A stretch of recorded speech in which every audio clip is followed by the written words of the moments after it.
Hello everybody of the vinyl community, and hello Richard McCook.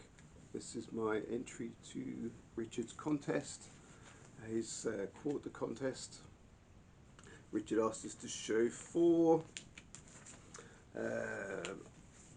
eponymous albums. I can't pronounce that word, it's a difficult one, and I think like everybody else I've had to look it up. Basically it means an album that's got the same name as the artist. And I've selected four that I particularly like, and when I've shown you all four I'll try and decide which one is my favourite, although that's going to be tough. Start off, Richard, I'm going to show this record here. Now this is a band called Skid Row. It's not the Skid Row from America, New Jersey. It's from Ireland, featuring, I don't know if you can see him, Gary Moore, there when he was, I think he was just 17 when he was in this band.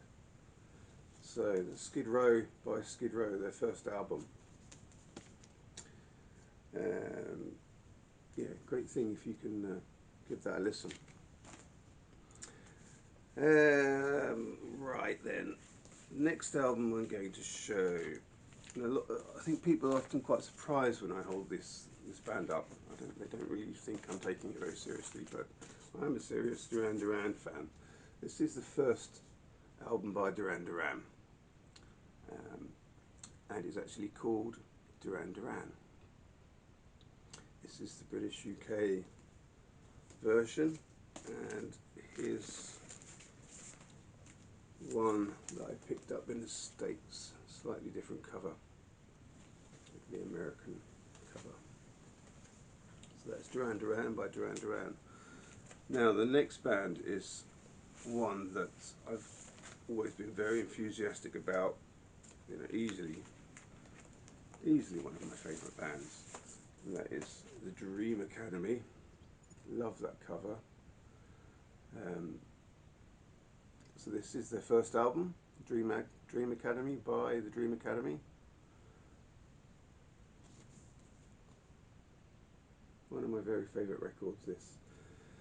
And I've got this longing to one day go there. I've looked up where this park is and where this statue is. It's somewhere over in the north-east, perhaps a little bit further east, north or northeast than I have been before.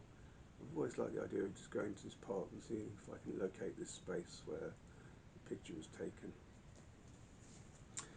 And last but not least, and this is the killer really, this is a wonderful record called Raintree Crow by Raintree Crow. Now, Raintree Crow, if you didn't know, is basically the band that was Japan. It's got most of the original members of Japan, including David Sylvian, Steve Jansen, Richard Barbari. I think even Mick Kahn is on here. Can't remember now. But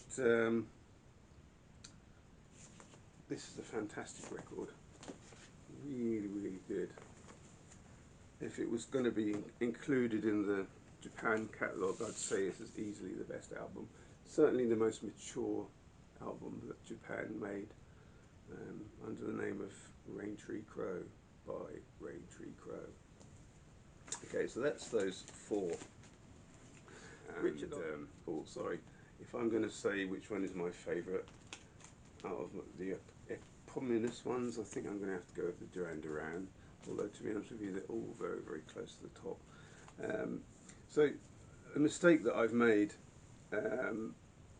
is looking at too many people's videos that they've made as entries to this contest, because I have sort of records lined up and then I go and see somebody and they're going to show the one that I'm going to show, and I think, oh no, I can't do that, I've got to find another one now.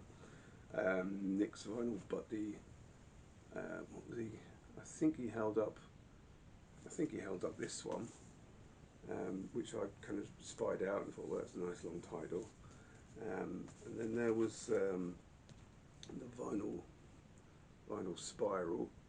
I think he was going to show that Rick Wakeman album about the legends of King Arthur, which I also had. I was going to line up and show that one, but then I thought, well, I'll go for this one, hoping that no one will show this one.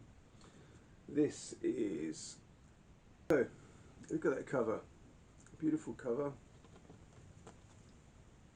lovely record, and up until now I've just been sort of misreading the title. I thought it's about men without hats, but it's not, it's about men without hate. So the title is The Adventures of Women and Men Without Hate in the 21st Century. It's just written really strangely because there's no full stop or comma. There's a capital letter on in, which sort of is kind of halfway through the sentence. I don't understand why it's written that way, but it is. And I've counted up, and it makes 51 characters. Not the longest, but it's certainly not the shortest of titles. And I hope that's mildly interesting as a record that perhaps most people haven't shown. Now, Richard also asked for the shortest title, or the title with the least amount of characters. There are a few, although not many. I'm going to go with this. This is an In Excess album, released in 1990, and it's simply called X. There you go, so that's one character. Now, Richard asks us if we would like to have a go at the bonus question.